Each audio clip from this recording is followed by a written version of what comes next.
the weather's been crazy, but what are you going to do? Speaking of weather, what happened in Turkey, northern Syria? I think we lost over 1,300 people in that very, very devastating earthquake. And then I saw on the news this morning that we had a 3.6 earthquake in New Jersey. Uh, I don't know. We're going to pray for the people in Turkey and northern Syria that have been impacted by this devastating earthquake. In the meantime, I'm going to ask you all to just stay safe. We've had enough bad news for 2023 to take us around, but there's still good things happening and there's still hope. And we're going to continue to give kindness and be loving to one another. I think that will help us get through. In the meantime, we have an amazing guest today. Ladies and gentlemen, talk about a trailblazer. Welcome to African American History Month, better yet known as Black History Month. I actually like that better because it's just the fact. Speaking of history and Black history, we're making history right here today, and we're talking to a history maker. Ladies and gentlemen, our guest is the first African American female vascular surgeon to be certified by the American Board of Surgery. That's right, here in America. She has over 25, 30 years experience surgically, and she is quite a caregiver, a loving person. It's Heart Health Month. So what do you know? She's a cardiovascular surgeon. I think that's quite apropos. And a vascular surgeon is definitely someone you want to talk to about how the blood is flowing in your body. So it's Heart Health Month. Get it? Ha ha ha. How's your heart doing? Well, we're making history, and our guest today comes to us, ladies and gentlemen, from Lenox Hill Hospital. She was also with Mount Sinai, formerly St. Luke, and she has not bounced around. As a matter of fact, she really, as they say, cut her teeth and her chops and really grew up at the Englewood Hospital in Englewood, New Jersey. Without further ado, ladies and gentlemen, help me welcome today's guest, Dr. Donna Mendez. Hi there, Natalie, and thank you so very much for having me. Well, I'll just say one thing: I'm not a cardiovascular surgeon. I'm a peripheral vascular surgeon, and I do everything. I operate on all the arteries and veins in the body, except for in the brain and the heart. So that's what a peripheral vascular surgeon does.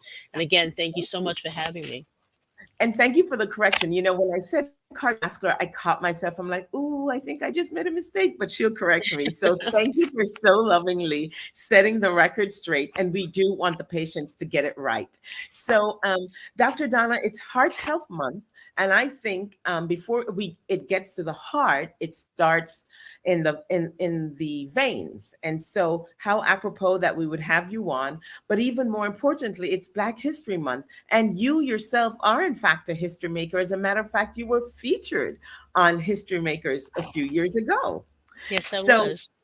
we are delighted and honored to have you. You have a plethora of accomplishments under your belt, which we'll get into. But I want you to talk with us here at the Whole Woman about young Donna running around. Tell us about your young life. Where were you born? And about your family. How did you come to be this powerhouse, this Well, vascular surgeon that we're all eager to know more about? well, I was born on Long Island, Roosevelt, Long Island, small little town that Julius Erving came from. That's our claim to fame. And my parents were great. My father always said to me, "You go, girl. You can do anything that you want to do." So I started doing various things. He never really stopped. He always said, "Donna, whatever you want to do." So when I came home and said, "I'm going to be a surgeon," he said, "Oh, you go, girl." So I Oh. said, "Oh, okay." So then when I said I wanted to be a vascular surgeon, he said, "You go, girl." So I figured I better stop saying things to him because he kept on telling me that I could do it. So I was really lucky to have them, my mom and dad, as people who pushed me very, very well. And so I went to Catholic school from kindergarten to 12th grade. And then my father said to me, "Well, if you don't go away to college, I'll get you a car."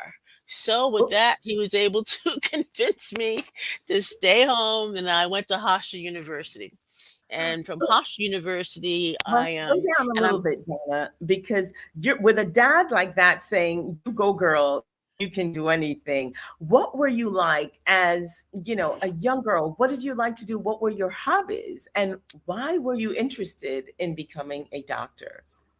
Well, my sister was in the hospital a lot when we were younger, and I would visit her in the hospital. And I always noticed that in the hospital everything was clean, the nurses were always dressed properly, and I just liked the atmosphere in the hospital.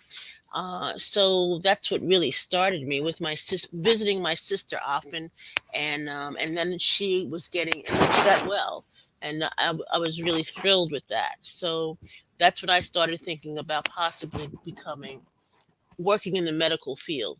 I initially thought to myself, because my sister was being held by a speech therapist, that I might do speech therapy. However, when I realized that everything that a speech therapist had to do in college, the same thing, they were the same things that a physician had to do. So it was easy for me to say, well, I'm not going to be a speech therapist, I'll be a physician. I So love that's what this. Now, really you mentioned started. this, Dr. Mendez, you mentioned your sister, and I didn't realize you had a sister. Do you have any other siblings? Yes, I have a younger brother and an older sister, and my sister, interestingly, now works at Hofstra, which is the hospital, that the school that I'm affiliated with here at Lenox Hill. And my brother is a drummer, and he's busy drumming all over the place. I So love it. that's my history. Those are my Wonderful, siblings. Donna. So, in high school, were you athletic? Were you creative? A bookworm? Tell us a little bit about what your interests were as you were growing up. I was really a bookworm, but I like to dance, and I also like to travel. So once my in eighth grade, I was told, well, we have this plan where you can visit Europe. And so maybe it was a little bit after, maybe it was a little bit after eighth grade, but I came home and told my dad, and he said, "Oh, you can go."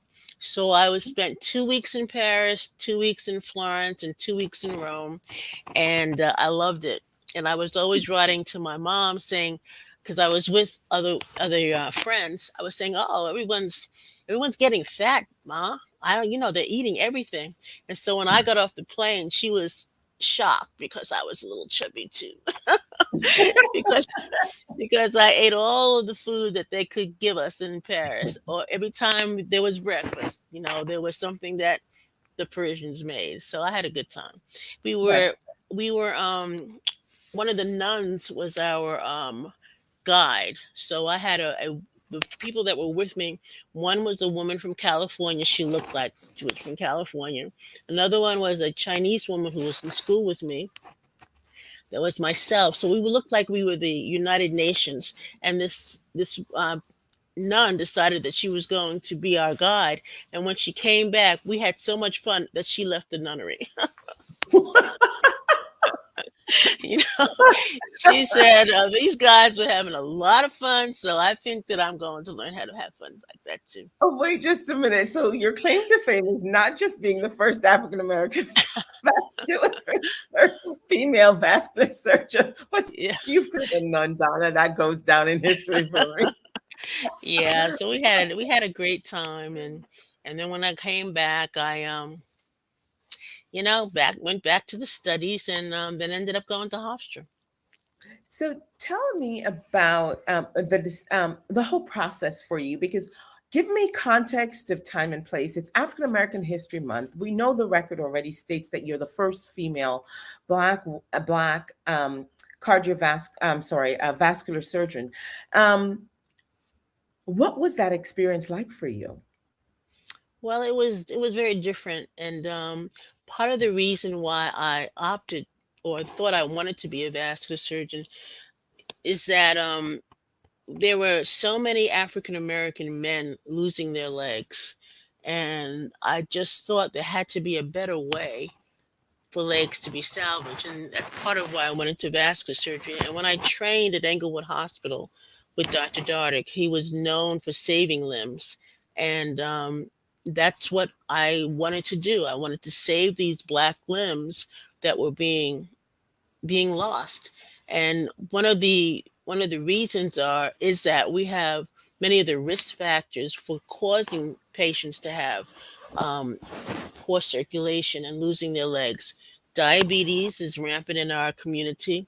Hypertension is also high cholesterol and diabetes. So those are the risk factors that we as African Americans have, and they are risks to losing limbs because they cause poor circulation. Those risk factors really they cause the wall of the artery to become thicker and thicker. So as the wall gets thicker, the lumen gets smaller, and as the lumen gets smaller, less oxygen is given to the limb, and consequently, patients lose their legs. So, So that was the arterial part of my journey. and you went from Hofstra University off to Columbia University to the medical school there. Let's talk a little bit about your time there and the experience, because again, every time I think it's so amazing, and because I know you personally, you've such a gentle personality and a kind heart. I wonder what that must have been like for you, being the only female or the only Black female at that time. Well, at Columbia, luckily, it was just at the time that they were realizing that they needed to increase the numbers of African Americans. So in my class, there were 8 Black women and 8 Black men. And we were very, very close. In fact, some of my closest friends remain the group that I went to medical school with. So it was not that difficult as it sounds, because indeed there were 8 women and 8 men, and we had a great time. We knew how to work very hard, and we also knew how to play hard. So we had some very good times, and as I said, I'm still very close to them. As a matter of fact, recently we resumed our friendships because one of our colleagues had died, and Oh, because of that, we rejoined together because we didn't want that to happen, serially. People die and then you come together for a funeral. Rather, it was important that we try to maintain our friendships as you know, while we're still alive. absolutely. They say funerals and weddings get us all back together and helps us to put it all in perspective.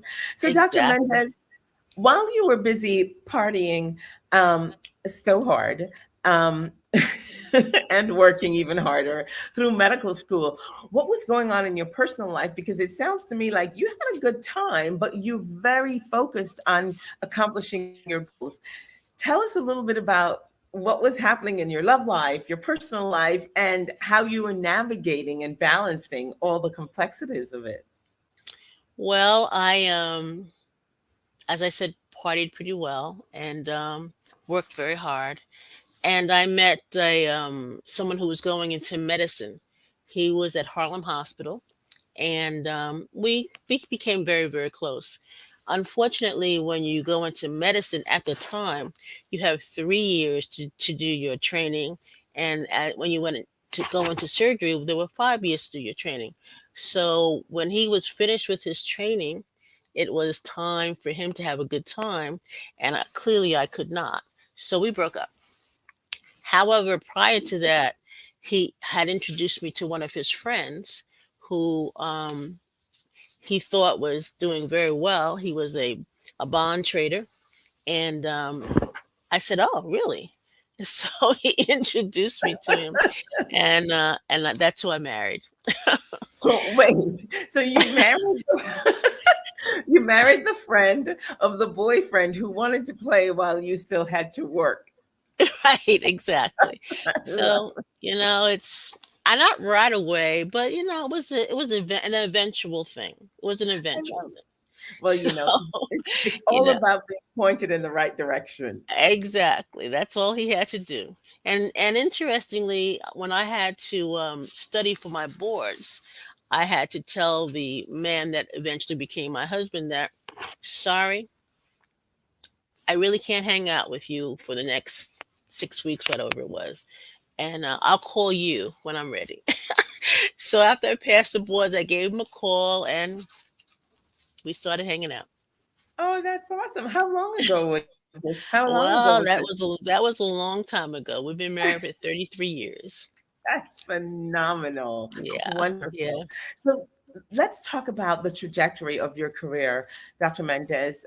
Tell us about how you went ahead with having such a groundbreaking, last-breaking career. I remember meeting you some 30 years ago, 28 years ago, and when I met you, it was, oh my God, it's the Dr. Donna Mendez. Well, I must say that it was impressive to say that I was a vascular surgeon, but I was very, very, very down to earth, and I enjoyed meeting a lot of people. I must say that there were times that I was asked to do things that were a little different. I got a call from a nephrologist in Bermuda at the time, and he told me that this was when I was in practice. He told me that there were a lot of people in Bermuda that needed to have help with that required vascular help. And so I said, "Oh, really?" So I he told me that maybe you could come down once a month. And I said, "Oh, really?" So how, I said, "Oh, how much?"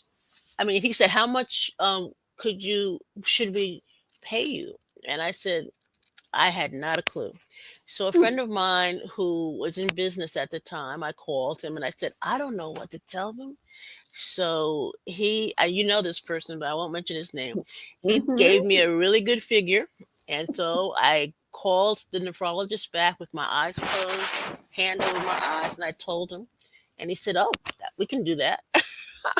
So once a month, I went to Bermuda to do access surgery for the Bermudians, and I enjoyed it so much. They have a disease called polycystic kidneys, and it causes them to develop kidney failure. So they require dialysis, and so I became very friendly with a lot of those, a lot of the patients, and enjoyed myself in the interim. And how many years did you do that, Dr. Mendez? Because I remember we would pass each other on several of the Yes, we flights passed in each and other out. in the airport. I think I did it for about 4 years. It was Yeah. great, and then the Leahy Clinic um, Mhm. replaced me because the patients had initially been sent to the Leahy Clinic for treatment, and ultimately the Leahy Clinic surgeons realized, well, maybe they should go to Bermuda and do the procedures. Duh. So that's what they started to do. So in essence, the Leahy Clinic, we had to replace me. For for a real quick minute, tell me how much time did you end up spending at the Englewood Hospital, and what were some of the significant uh, advancements that you brought along there or changes you implemented? Because I know you had a big impact on that hospital's department. Yeah, Dr. Dardick, um, who's now deceased, was my mentor. And I did my fellowship there. And most fellowships lasted for a year, but it was at that time that I stayed for 2 years. It was interesting because he had initially asked me to join the department, but his colleagues, the other three men in his group, thought that it was preferable not to have me join them, and that was unfortunate because I really would have liked to have stayed in Englewood. I ended up staying there for 2 years, as I said, and then I returned to St. Luke's Hospital where I had done my surgical residency, and at that time started um, a vascular surgery rotation, not rotation in a way. I became someone who really brought vascular surgery to the hospital because back then at the time, as I said before, rather than trying to save the limbs were often amputated. And so I took back the idea that perhaps we should be trying a little bit harder to save the limb. So as a consequence, I became the first chief of vascular surgery there, but also interestingly, at the time, the chairman of the department said, "Oh, you can be chief of surgery, of vascular surgery, but only at the Uptown site," which was which is different. It Yeah. wasn't both St. Luke's and Roosevelt. It was simply going to be the Uptown site, which we know is near Harlem. And so, of course, I took it. But it's interesting how things change, where suddenly I could, as a black woman, I could only be You can chief only at be the chief at uptown one. at the Yeah. uptown site. Yeah. Eventually, they brought on other people who replaced Dr. Tilson, and one of those people was Gary Giangola, and Gary was site director for both sites. However, we developed a relationship where later on he called me and asked me to come join him at Lenox Hill. So it's interesting how things will turn around for you. Absolutely. So Yeah. you've been practicing long enough, Dr. Mendez, to have watched the industry and healthcare itself um, shift and change. How has um, vascular surgery advanced today, and how much progress are we making with the whole push to save limbs? Well, vascular surgery has really changed a lot. Rather than doing procedures that would take hours to augment the flow to the foot, we now do endovascular procedures so that rather than making these long cuts on patients, we do an x ray, we do an arteriogram, we see where the blockage is, and then with minimally invasive techniques, we go into the artery and open up the blockage with either atherectomy, angioplasty, a stent placement, so that the flow can be achieved, but not with a long incision. As importantly, aneurysm repairs used to be done with a big incision in the abdomen and a long procedure to augment the flow to bypass the aneurysm or really to replace the aneurysm. And now again, we do endovascular treatment by making two small incisions in the groin, going up, looking at the X-ray, and positioning a graft radiologically. So it's Mhm. come quite a ways. As far as vein surgery, which is what I practice primarily now, rather than doing varicose vein stripping and ligation, where you make an incision in the groin and strip the vein out, we do that in the office, and we do it Wow. again using ultrasound to see where we're going, to treat the veins, to stop the reflux that's Mhm. causing the veins to be large. Interesting. So, So, Dr. Mendez, your time now over at Lenox Hill, what exactly is your role there? Because I think that's quite interesting where you are at this time of your career. right, I am not as busy clinically. I'm vice chair of education and diversity, and by doing that, I really work with the residents to ensure that health equity is real. And in this hospital, it's we treat, we're on the Upper East Side in Manhattan, but we treat such a diverse population, and it's really exciting to be involved in their care, both for, well, my chair does carotid surgery, so he takes care of the arteries in the neck, and one of my colleagues takes care of the aneurysms primarily, and I'm basically now, and the as my career winds down, I'm taking care of the things that are less uh aggressive by taking care of the veins of the lower extremities and by teaching and mentoring the residents. That's And I'm happy phenomenal. to be in this place.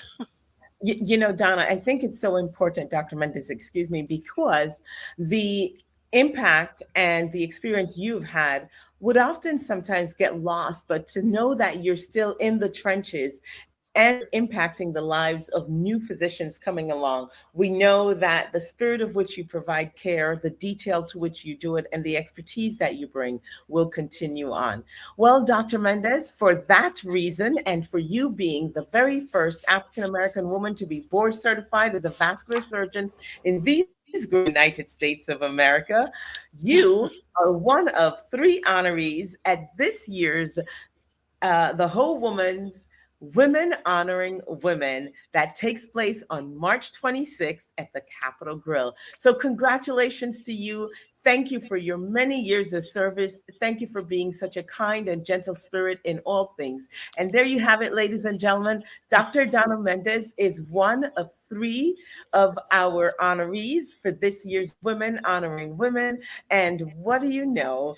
We are also being joined by Balpreet Gruel Verk and Dr. Valpreet. You know, all three women are doctors, lest we mess that up. But all three women are physicians, and she is over at the Robert Wood Johnson Hospital. And Dr. Balpreet Verk is a community liaison in the healthcare space. So, as you know, here at The Whole Woman, we care a lot about what's happening in healthcare and education. And of course, that's what the women are experts at. Our third honoree, drum roll, ladies and gentlemen, make some noise. Yes, yes, yes, is none other than Dr. Glenda Baskin Glover. Yes, you heard it right. You heard it first. She is the president of Tennessee State University. And boy, what do you know? The Tennessee State University band just won a Grammy last night. Whoa. So not only is she one of two females in the entire country to hold the titles of PhD, JD, and CPA, but she is also a college president with a Grammy sitting on her desk. So those are our three honorees, ladies and gentlemen, and tickets are available right now. Partnership opportunities are available, ambassadorship, and how could I forget?